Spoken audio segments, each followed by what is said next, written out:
দাসী থাকবে কিনা। দেখেন স্বামী স্ত্রীর মধ্যে যদি কেউ আর একজন মালিক হয়ে যায়, সাথে সাথে বিয়েটা কি হয়ে যায়, ভেঙে যায় বলতে এটা আজাদ, এটা বলে আগে আপনাদেরকে, এটা না বলে যে কি স্বামী স্ত্রীর মধ্যে যদি কোনো দাস দাসী কি করে একজন আরেকজনকে বিয়ে করে, কি করে রে, বিয়ে করে, তাহলে সে আর মালিক থাকতে পারে না। মনে করেন দাস দাসীকে বিয়ে করছে, একজন আরেকজন মালিক হয়ে যায়, বিয়েটা কি হয়ে যায়, ভেঙে যায়, কি হলে, মালিক হলে।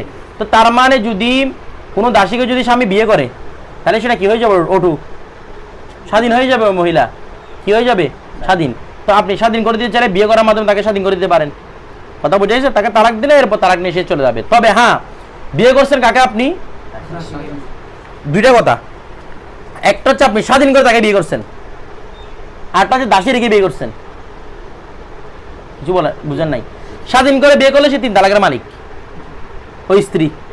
আর যদি তাকে দাসী অবস্থায় বিয়ে করেন 2 তালাকের মালিক। কারণ আপনি কি বিয়ে করছেন, দাসী বিয়ে করছেন।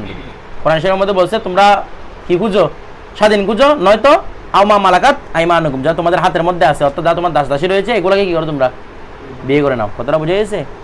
তারপর দেখেন এখন তালাক দেওয়ার সাথে সাথে দাসী বিয়ে করার সাথে সাথে আজাদ হয়ে যাবে। আজাদ হয়ে যাবে। আজাদ হয়ে গেলে এরপরে যদি আবার বিয়ে করে তখন কয় তালাকের মালিক? আর তখন তো 3 তালাকের মালিক হবে। ধরেন ফসলুন, আপনার দাসীকে আপনার তালাক দিলে তো ওর তো অধীনস্থ থাকবে না। হ্যাঁ, তালাক দিলে না থাকবে না। ধরেন ফসলুন আল মামুর বিহীন ওয়ান। এখন দেখবেন আপনারা ওই আমরটা শেষে কেন পড়ে, সেটার মানে আমরটা বললাম লাস্ট ওয়াক্ত পড়ে কেন পড়ে দেখেন। আল মামুর বিহীন ওয়ান, আদিষ্ট বস্তু কয় প্রকার, 2 প্রকার।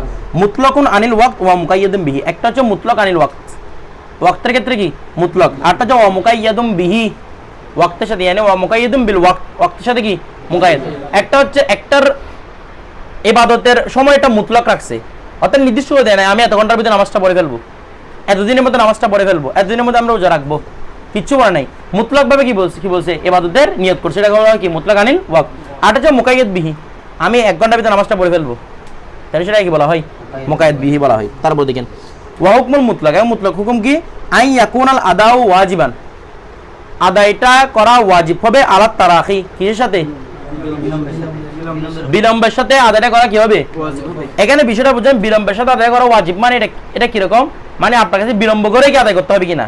এখানে ওয়াজিব মানে আবশ্যকতা নয়, মানে এটা বিষয়টা হচ্ছে কি, এখানে ওয়াজিব মানে সুযোগ থাকা, কি থাকা, অর্থাৎ তার কাছে শেষ ওয়াক্ত পর্যন্ত যাওয়ার কি থাকবে, মুতলাক আনিল ওয়াক্ত যেটা আছে সেটা তার শেষ ওয়াক্ত পর্যন্ত যাওয়ার সুযোগ থাকবে। কথাটা বুঝে গেছে?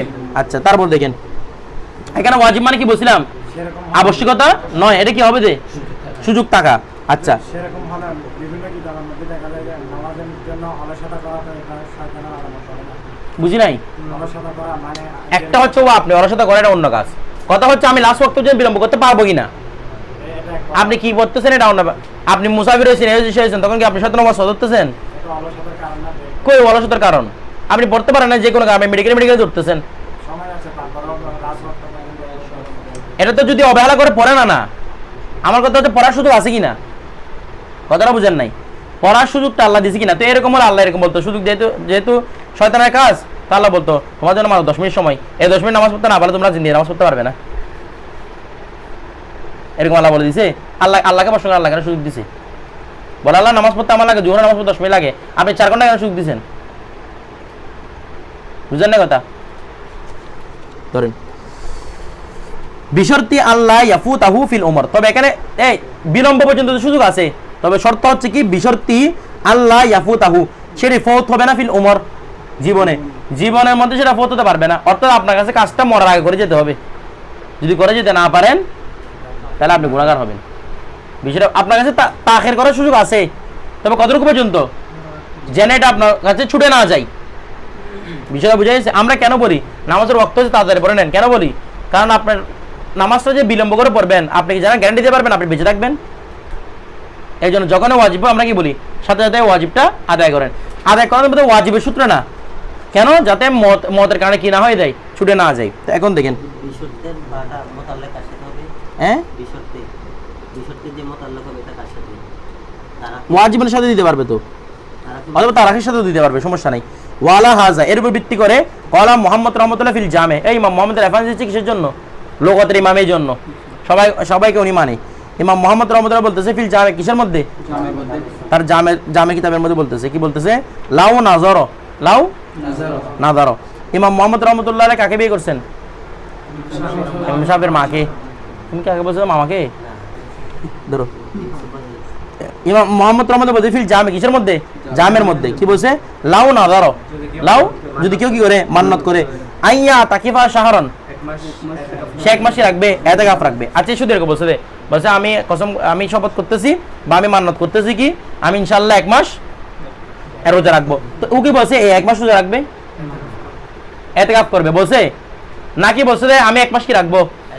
এতে কোনোভাবে সময় উল্লেখ করছে? মানে আগামী বছর রেখে দিব, তারপরে বছর রেখে দিব, এরকম বলছে? তাহলে মুত্রক রাখছে সময়টাকে। আচ্ছা তাহলে বলতেছে কি লাহু তার জন্য জায়েজ, লাহু মানে লাহু জায়েজুন, তার জন্য কি জায়েজ। আইয়া তাকিফা আইয়া শাহরিন শাহ, যে কোনো মাসে সে চাক সে মাসে কি রাখতে পারবে, এতেকাফ রাখতে হবে। তো বলো শুধু রমজান শর্ত কি না? এতেকাফের জন্য তো রমজান শর্ত না, তবে এতেকাফের জন্য কোন এতেকাফ যদি এটা সুন্নত এতেকাফ হয় অথবা মান্নতের এতেকাফ হয়, সেটার জন্য কি শর্ত? রোজা শর্ত। আর নফল এতেকাফের জন্য কি শর্ত না? আমরা মসজিদে নামাজে সুন্নতের এতেকাফ বলি না, কিছু বলতেছে না, নামাজে সুন্নতের এতেকাফ বলি না, ওটা কি এতেকাফ? তো নফল হলো সুন্নত কেন বলেন?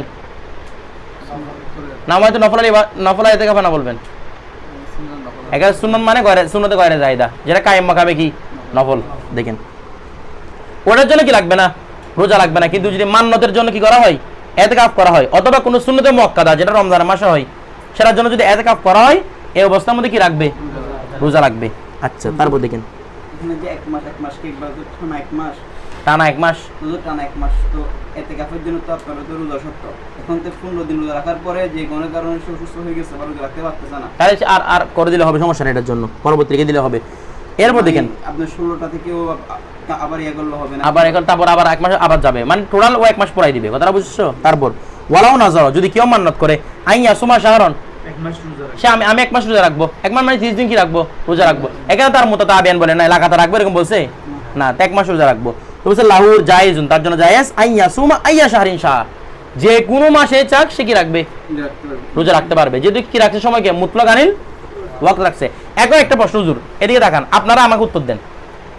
আমি যদি যে মান্নত করি আমি 1 মাস ইনশাআল্লাহ কি রাখবো, রোজা রাখবো, বলুন তো আমার কোন মাসে রাখতে হবে?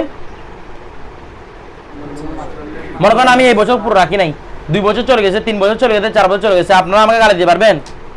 আমি মুতলাক রাখছি না, সুযোগ কতটুকু পর্যন্ত? মত রাখ পর্যন্ত সুযোগ আছে আমার, কিসে রাখ পর্যন্ত? মানে যতক্ষণ না মত আসবে ততক্ষণ পর্যন্ত সুযোগ আছে, মত আসলে তার সুযোগ নাই, মানে মত রাখ পর্যন্ত আমার কাছে সুযোগ আছে, আমি কি রাখবো 1 মাস রোজাটা রেখে দিব। মাঝখানে করে আমার কোনো কি হবে না, গুনাহগার বলতে পারবেন না বা আমাকে কোনো ফোর্স করতে পারবেন না আপনি। বিষয়টা বুঝে গেছে? এখন দেখেন হ্যাঁ রমজান ব্যতীত আর কি, রমজানটা তো মান্নত হবে না, এটা তো এমনি রাখতে হবে, মান্নত কিসের এটার মধ্যে?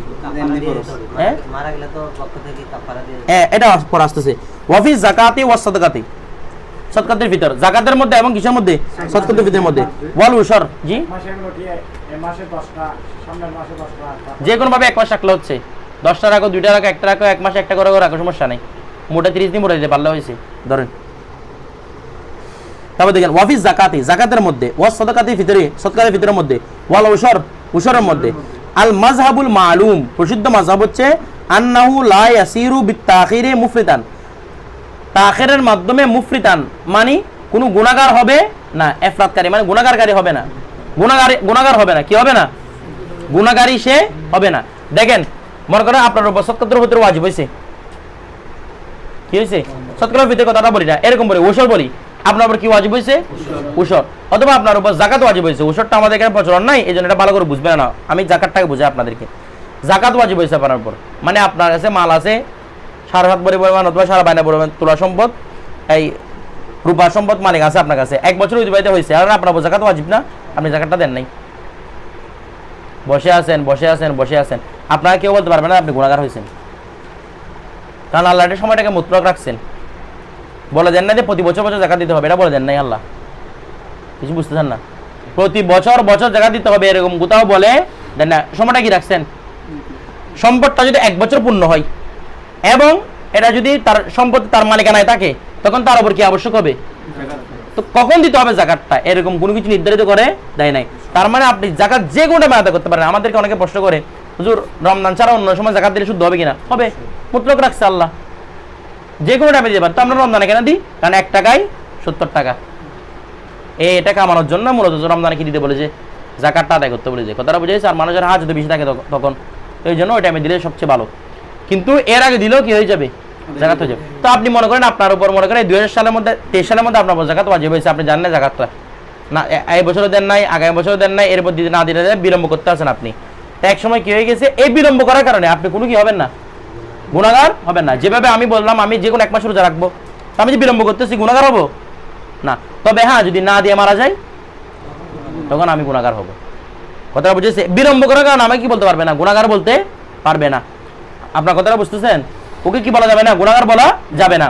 আচ্ছা, এখন একটা কথা, মনে করেন আপনি বিলম্ব করতে হতে হঠাৎ করে আপনার কাছে ইচ্ছাকৃতভাবে না অনিচ্ছাকৃতভাবে আপনার মালগুলো হজব হয়ে গেছে, আপনার মাল নাই আর, ডাকাতি নিয়ে গেছে, চুরি হয়ে গেছে, আগুনে পুড়ে গেছে, তখন আপনার উপর আর জাকাত খরচ হবে না,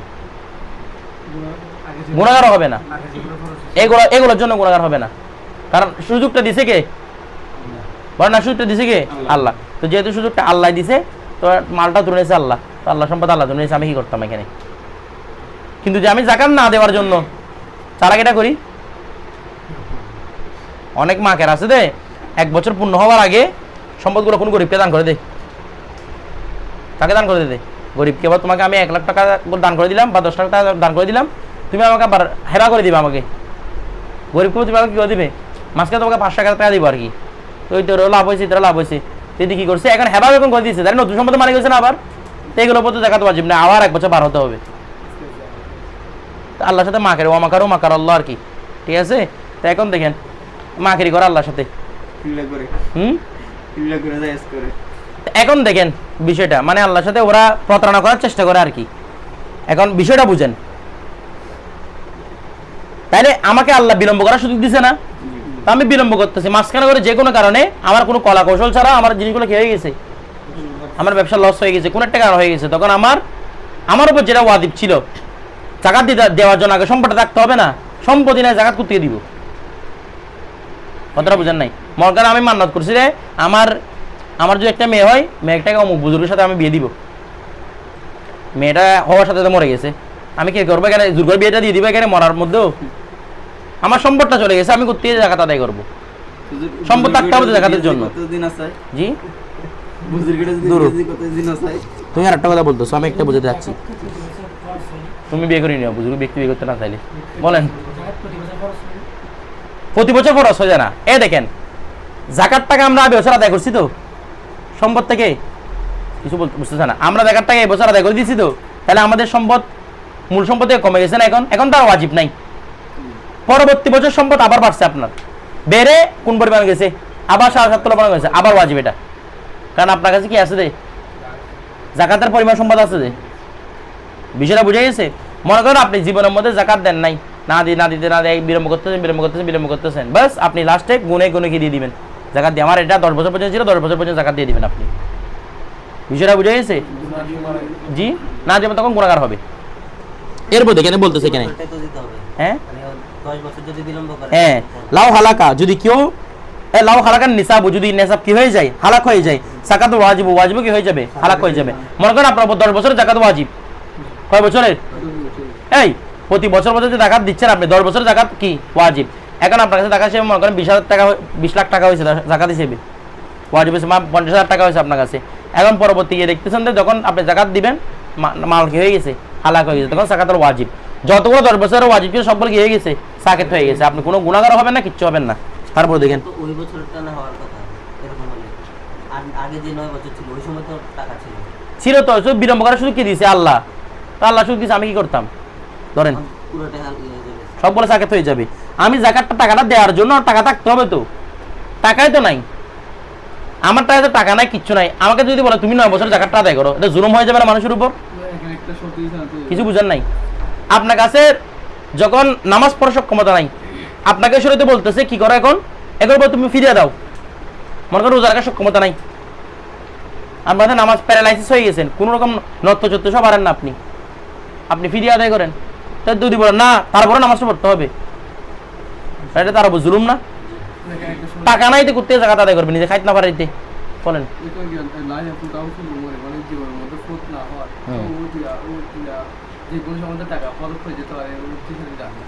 এ ফোত হওয়া টাকা ফোত হওয়া না, মারা যাওয়া এ নিজে মারা যাওয়া দূর ধরো।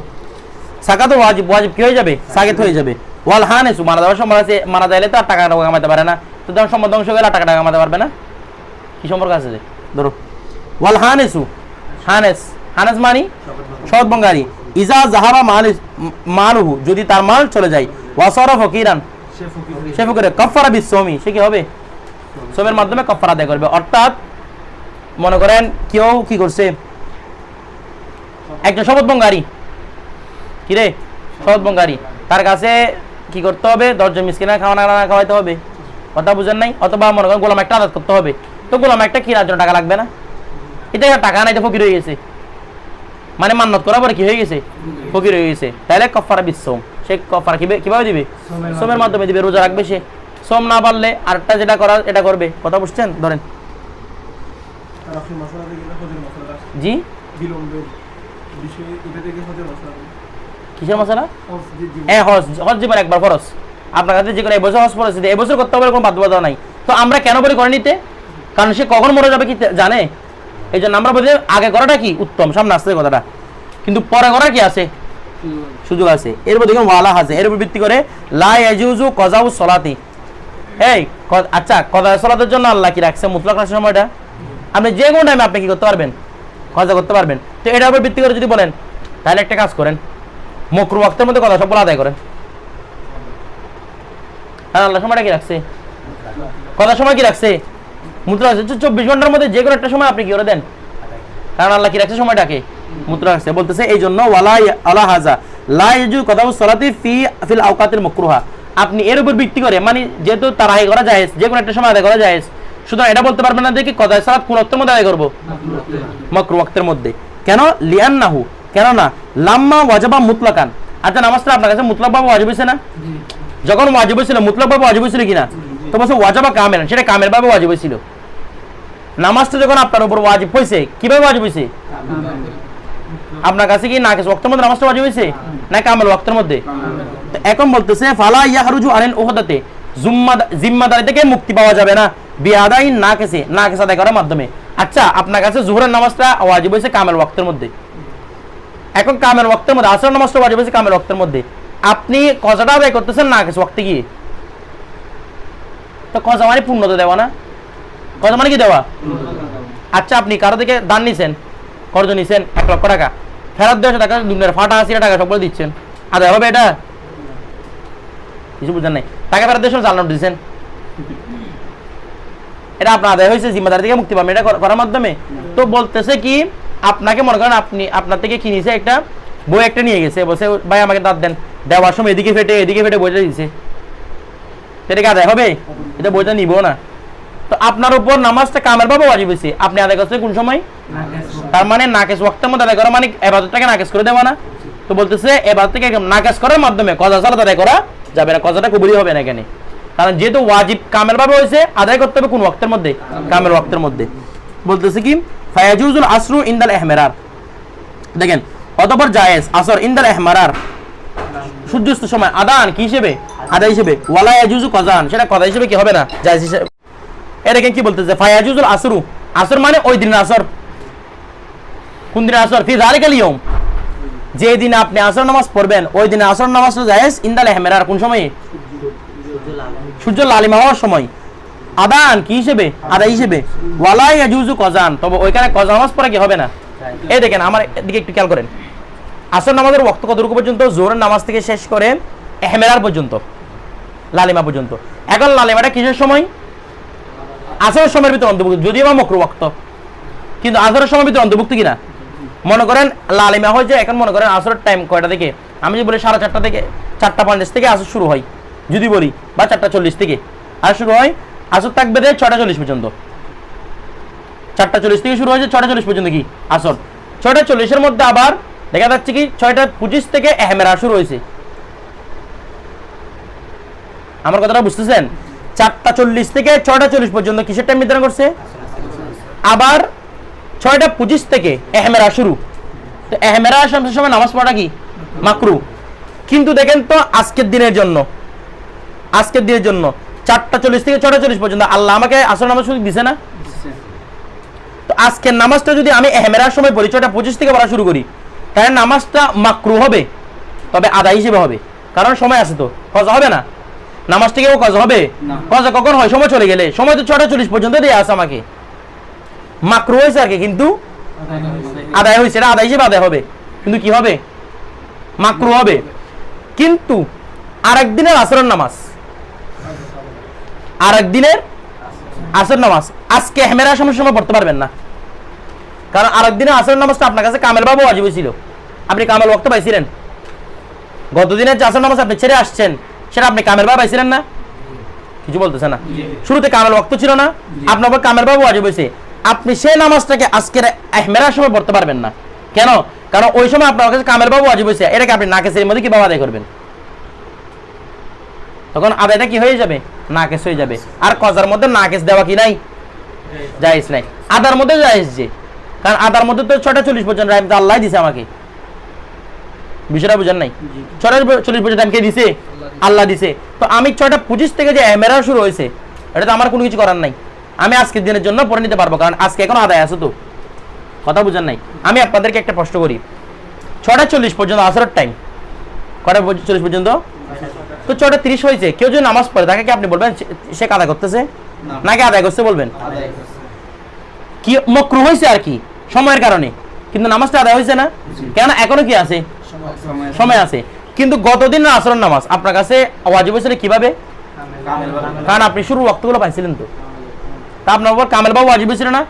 গতদিনের নামাজ কি এটা পড়ার নামাজের সময় কি আজকের দিন? নামাজটা পড়ার সময় কি আজকের দিন না? আল্লাহ মুতলক রাখছে আর কি, কিন্তু মুতলকটাকে আপনি আজকের দিনে কলার সময় পড়তে পারবেন না, কারণ গত দিনে কজাটা আপনার উপর ওয়াজিব হয়েছিল কামেল ভাবে। আজকে যদি নাকিস ওয়াক্তের মধ্যে আদায় করেন, তাহলে কজার মধ্যে কাটতে চলে আসবে, পূর্ণভাবে ওয়াজিব হয়েছিল আপনার কাছে, তো আপনি এটাকে নাকিস ভাবে কেন আদায় করতেছেন? বিষয়টা বুঝেন নাই? আপনার উপর 1 লাখ টাকা পূর্ণভাবে দেওয়া ওয়াজিব, আপনি দুনিয়া সিরা ফাটা টাকাগুলো চলে না দুনিয়ার মধ্যে, এগুলা জালনার দ্বারা দিচ্ছেন, এগুলো আদায় হয়েছে? আদায় হয় নাই। তো কজাকে মকরু ওয়াক্তের মধ্যে আদায় করা মানে জালনোট প্রদান করা।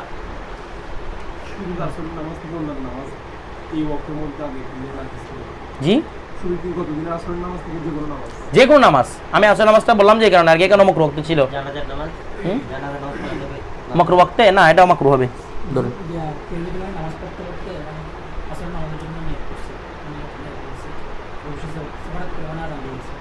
কিসের আদান দিয়ে দিয়েছে? মাগরিব আদান দিয়ে দিয়েছে না, নামাজটাকে আবার আদায় করতে হবে, নামাজটাকে আবার কি করতে হবে? আদায় করতে হবে। ধরেন ওই টাইমের মধ্যে ওই দিনে আসরের নামাজ জায়েজ। একটু আগে বললাম না 6:40 পর্যন্ত আল্লাহ আমাকে টাইম নির্ধারণ করছে, 6:40 থেকে মাগরিব। তো 6:30 যদি কেউ নামাজ পড়ে, তাকে কি আপনি কি কাজাগারি বলবেন নাকি আদায়কারী বলবেন? শেষ, মাকরু হিসেবে আদায় করছে আর কি, আদায় করছে কি হিসেবে? মাকরু হিসেবে। ধরেন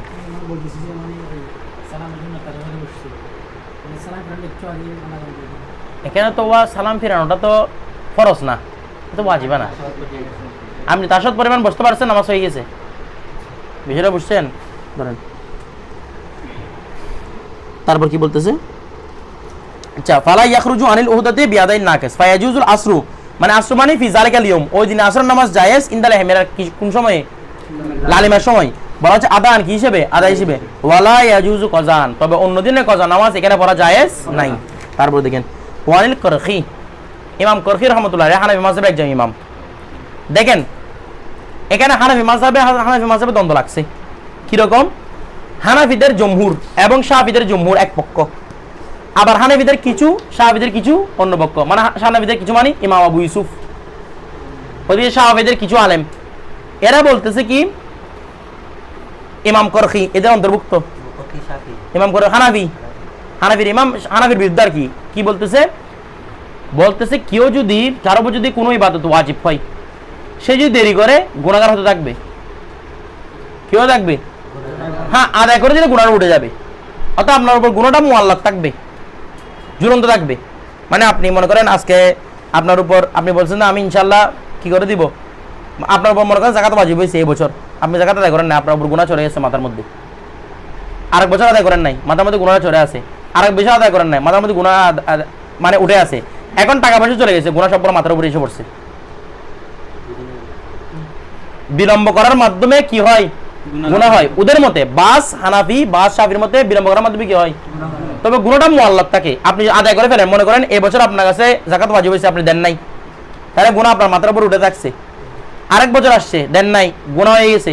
আরেক বছর আসছে, দেন নাই, গুনাহ হয়ে গেছে। আপনার এখন মাল চলে গেছে, সম্পূর্ণ ধ্বংস হয়ে গেছে। আপনি গুনাহগার হয়েছেন, 3 বছরের গুনাহ আপনার মাথার উপর চাপছে। যে আপনি কিসের গুনাহ? আপনি কি আদায় করেন নাই? জাকাত আদায় করেন নাই। আমরা বলতেছি কোনো গুনাহই রাখবে না, কারণ বিলম্ব করা শুধু কে দিছে? আল্লাহ দিছে। ওরা বলতেছে কি হবে? আদায় করতে না বললে গুনাহগার হবে। মনে করেন আদায় না করে মরে গেলে গুনাহ সম্পদ তার মাথার উপর থাকবে, বা যদি সম্পদ ধ্বংস হয়ে যায় তার মাথার উপর কি থাকবে? গুনাহগুলো থাকবে। আমার বিষয়টা বুঝছেন? এখন দেখেন তো বিষয়টা কিরকম। ওনারা বলতেছে গুনাহটা থেকে যাবে, আমরা বলতেছি যদি মাল সম্পদ ধ্বংস হয়ে যায় আর গুনাহ থাকবে না, কিন্তু ওদের মধ্যে গুনাহ থেকে যাবে। হ্যাঁ, যদি আদায় করে দেয় গুনাহ সম্পূর্ণ চলে যাবে। মনে করেন আমার কাছে 3 বছরের গুনাহ বাকি আছে, তো আমি 3 বছর জাকাত কি করে দিলাম? হিসাব করে দিয়ে দিলাম, তো আমার সবগুলো গুনাহ কি হয়ে গেছে? উঠে গেছে। বিষয়টা বুঝেছে? ওরা এটাকে সাবেত করে, আমরা বলে দিই এগুলো হবে না, আল্লাহ শুধুটাকে দিছে, আল্লাহ দিছে। আচ্ছা, এটা বলার আগে একটা কথা দিকে বলে রাখি। ওই ফসলের মধ্যে মানে মামুর বিন ওয়ান বলছে না, এখানে বলছে কি এই সদকাতুল ফিতির, জাকাত এবং উসর, এই দুটো যদি মাল কি হয়ে যায়? হালাক হয়ে যায়, আপনার উপর কি হয়ে যাবে? সাকেত হয়ে যাবে। দেখেন এখানে সদকাতুল ফিতির কথা বলছে না, সদকাতুল ফিতির মাল চলে যাওয়ার মাধ্যমে সাকেত হয় না, আপনার মাথার উপর থেকে যাবে। বিষয়টা বুঝেন। জাকাত ওয়াজিব কি জন্য হয়েছিল? কার কারণে? সওয়াব কি? নেসাব পরিমাণ সম্পদ টাকা। উসরের সওয়াব কি? তাও সম্পদ টাকা, মানে যারা উৎপন্ন করছে আর কি। সদকাতের ভিতরে সওয়াব কি জানেন? এটা আপনাদের পড়া হয়েছে? সদকাতের ভিতরে সওয়াব আগে মাথা হয় নাই? সদকাতের ভিতরে আলোচনা। সদকাতের ভিতরে কিসের উপর ওয়াজিব হয়? মাথার উপর। মাথা থাকলে সদকাতের ভিতরে ওয়াজিব। মাথা আমার মানুষ থাকা, আমার বাজারে মাথা গুনো, শুধু মাথাগুলো গুনি, আমরা পুরো মানুষটা গুনি না। দেখেন সদকাতুল ফিতর ওয়াজিব হয়েছে কিসের কারণে? মাথার কারণে, অর্থাৎ মাথার কারণে মানে মানুষের কারণে। যে সুবে সাদিকের সময়, ঈদুল ফিতর সুবে সাদিকের আগে যে জন্মগ্রহণ করছে, কিসের আগে? একটা বাচ্চা সুবে সাদিকের আগে কি জন্মগ্রহণ করছে, তখন তার জন্য কি দেওয়া ওয়াজিব? সদকাতুল ফিতর দেওয়া ওয়াজিব। হ্যাঁ, আপনার জাকাত ওয়াজিব হতে হবে, আপনার কি ওয়াজিব হতে হবে। তো এরপরে যদি একটা বাচ্চা মনে করেন বাবার উপর জাকাত ওয়াজিব হয়েছে, সে জাকাত আদায় করছে, আপনার মনে করেন একটা বাচ্চা হয়েছে কার আগে? সুবে সাদিকের আগে, ঈদুল ফিতরের দিন সুবে সাদিকের আগে, তখন ওই বাচ্চারও সদকাতুল ফিতর আদায় করতে হবে। ওই বাচ্চার উপর তো জাকাত ওয়াজিব ছিল না। এখানে 2 কারণে, একটা হচ্ছে আপনার উপর জাকাত ওয়াজিব, এবং আপনি যাদের দায়িত্বভার গ্রহণ করতেছেন সবার উপর থেকে জাকাত আপনাকে দিতে হবে। বুঝেন নাই? আপনার উপর জাকাত ওয়াজিব, আপনার উপর তো দিতে হবে ফিতরা, এবং যাদের দায়িত্বভার আপনি নিছেন প্রত্যেকের কি আদায় করতে হবে? আপনার স্ত্রীর পক্ষ থেকে ফিতরা আদায় করতে হবে, আপনার সন্তানের পক্ষ থেকে ফিতরা আদায় করতে হবে, আপনার মা বাবা থাকলে আপনার মা বাবার পক্ষ থেকে ফিতরা আদায় করতে হবে। যারা যারা আছে প্রত্যেকের কি আদায় করতে হবে? ফিতরা আদায় করতে হবে। হ্যাঁ, মনে করেন আপনার একটা বাচ্চা ছিল, সেটা সুবে সাদিকের আগে মরে গেছে, তখন তার জন্য ফিতরা আদায় করতে, হ্যাঁ সুবে সাদিকের পরে মরলে আদায় করতে হবে। আমাদের দেখতে হবে যে সুবে সাদিকের সময় ওই মাতা ওই ব্যক্তি আছে কিনা, বিষয়টা বুঝেন নাই? তাইলে সদকাতুল ফিতর কিসের মাধ্যমে ওয়াজিব হয়? ব্যক্তির মাথা, অর্থাৎ ব্যক্তির মাধ্যমে। যে ব্যক্তি কোথায় থাকে? সুবে সাদিকের সময় থাকে। তো এটার জন্য কি মাল শর্ত? সব কি মাল? সুতরাং মাল চলে গেলেও সদকাতুল ফিতরটা আদায় করতে হবে। মনে করেন আপনার কাছে জাকাত আদায় ছিল, আপনি জাকাত আদায় করে আসছেন, এখন সদকাতুল ফিতর ওয়াজিব হয়েছে আপনার উপর, কারণ আপনার কাছে নেসাব পরিমাণ সম্পদ মালিক ছিলেন আপনি, ঠিক আছে? এখন আপনার বাচ্চা হয়েছে, তো এখন হঠাৎ করে আপনার সম্পদ চুরি হয়ে গেছে, পড়ে গেছে, তারপর আপনার যখনই সম্পদের মালিক হবেন সদকাতুল ফিতরটা আদায় করতে হবে। কিন্তু জাকাতটা এরকম না। জাকাতের সওয়াব তো মাল চলে গেছে, তো সওয়াব যখন চলে গেছে, আচ্ছা নামাজের জন্য সওয়াব কি? কেউ ওয়াক্তে পায় নাই, এটা ওয়াক্তে পায় নাই, এটার উপর নামাজ ওয়াজিব। আপনি ফজরের ওয়াক্ত পাইলেন, আপনার ফজর ওয়াজিব হয়েছে, ফজরটা আপনার ঘুমের মধ্যে চলে গেছে, তো যখন উঠবেন তখন আপনার জন্য ওয়াক্ত হয়েছে, তখন আপনি নামাজটা আদায় করতে পারবেন। হারাম ওয়াক্তের মধ্যে আদায় করবেন, হারাম ওয়াক্ত ছাড়া আর কি একটু করে, যখনই আপনি হারাম ওয়াক্ত চলে যাবে সাথে কি করতে পারবেন? নামাজ এটা আপনার জন্য কজা হবে না, কি হবে যে আদায়, সাথে সাথে পড়ে নিতে হবে। কিন্তু এখানে আপনি আবার গিয়ে মোবাইল টিপলে হবে না কতক্ষণ, সাথে সাথে নামাজটা আদায় করতে হবে। কেন আপনার আদায় হচ্ছে? কারণ আপনি তো ওয়াক্তই পান নাই, বিষয়টা বুঝে না, ওয়াক্তটা পাইতে হবে নামাজ পড়ার জন্য। তো যারা এসা ওয়াক্ত পায় না, কালকে বলছিলাম যারা এশার ওয়াক্ত পায় না তাদের জন্য এশা ওয়াজিব। না তো যাকাতের জন্য সবব কি? মালই নাই, বিষয়টা বুঝতেছেন না, মালও নাই, যাকাত করতে দিবেন আপনি। কিন্তু সৎকাতের ভিতরে সব কি? মাতা ব্যক্তি তো আছে, মালানা চলে গেছে। কিন্তু ব্যক্তি যদি মরে যেত, মাল থাকলে কি দিতে হতো না? জায়গা দিয়ে দিত না। জাকাত না, ফিতরা দিতে হইতো না। মনে করেন আপনারা আছেন ঘরের মধ্যে 5 জন সদস্য আছে, তো 5 জনের উপর ফিতরা ওয়াজিব হওয়ার কথা, কিন্তু সুবে সাদিকার কাছে 4 জন ফট্টা গেছে, শুধু আপনার জন্য সদকা ফিতরা দিতে হবে। বড় টাকা তো আছে আমার কাছে, টাকা থাকুক, তারপরে ফিতরা কয়জনের? কারণ এখানে ফিতরা ওয়াজিব হয়েছে কিসের কারণে? মানুষের ব্যক্তি বা মাতার কারণে। কথাটা বুঝে গেছে? এখন দেখেন,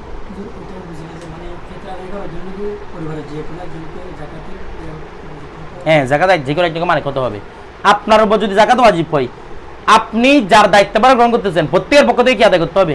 ফিতরা আদায় করতে হবে। আর যদি কারো উপর জাকাত ফরজ না হয়, তার কারো হচ্ছে ফিতরা আদায় করতে হবে না। বিষয়টা বুঝে গেছে? আপনি আপনার ফিতরা নিতে পারবেন। ধরেন কি না, আমরা তো এমনি বলে দিই না, এটা গরিব মানুষের একটা হোক, আর কয় টাকা এটা, 60 টাকা 70 টাকা 100 টাকা, এটা আর কি দেখি এই জন্য দিয়ে দিই, এটা তো সব আমাদেরটা ফিতরা আদায় হয় না, আমাদের হয়তো নফল সদকা, বুঝেন নাই? কারণ ফিতরা হবে তারপর তো জাকাত ওয়াজিব, আমার তো জাকাত ওয়াজিব হয় নাই, ফিতরা করতে এগুলো কি হবে যে নফল সদকা। যেমন কেউ যদি না ঘুমাই তাহাজ্জুদ পড়ে, সেটা তাহাজ্জুদ হবে না, এটা নফল ইবাদত হবে। যে তাহাজ্জুদের জন্য কি শর্ত? একদম আধা ঘন্টা হলে, এশারও পড়ে না, এশার নামাজের পরে আধা ঘন্টা হলে ঘুমাতে হবে।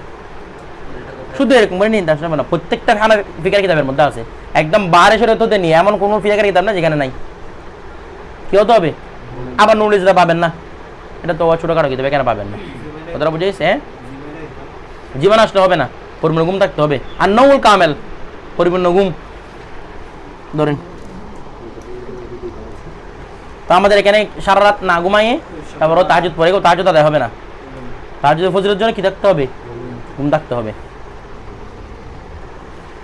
এরপর ওয়ানিল কারখি ইমাম কারখি রহমতুল্লাহ পক্ষ থেকে বলতেছে, আন্না মুজামাল আমরুল মুতলক, আমরুল মুতলকের চাহিদা হচ্ছে আল উজুব আলাল ফৌর মানে তাড়াতাড়ি, মানে এটা তাড়াতাড়ি ওয়াজিব, মানে তাড়াতাড়ি আদায় করতে হবে। যদি না করেন তাহলে কি হবেন?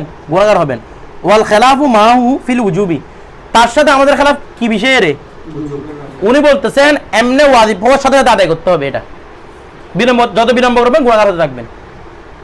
কিন্তু আমরা বলতেছি ওয়াজিব নয়, দিয়ে দেওয়া কি নয়, তার উপর নফসে ওয়াজিবটা হয়েছে, কিন্তু দিয়ে দেওয়াটা কি নয়। তার সাথে আমাদের মতানৈক্য হচ্ছে যে ওয়াজিব নিয়ে, কিন্তু তাড়াতাড়ি আদায় করলে যে এটা মুস্তাহাব, সেটা নিয়ে কোনো আমাদের কি নাই। আপনি যদি বলতেন যে তাড়াতাড়ি আদায় করলে মুস্তাহাব, তখন বলতাম আপনার সাথে আমাদের কোনো দ্বন্দ্ব নাই, কারণ তাড়াতাড়ি করলে অবশ্যই মুস্তাহাব হবে।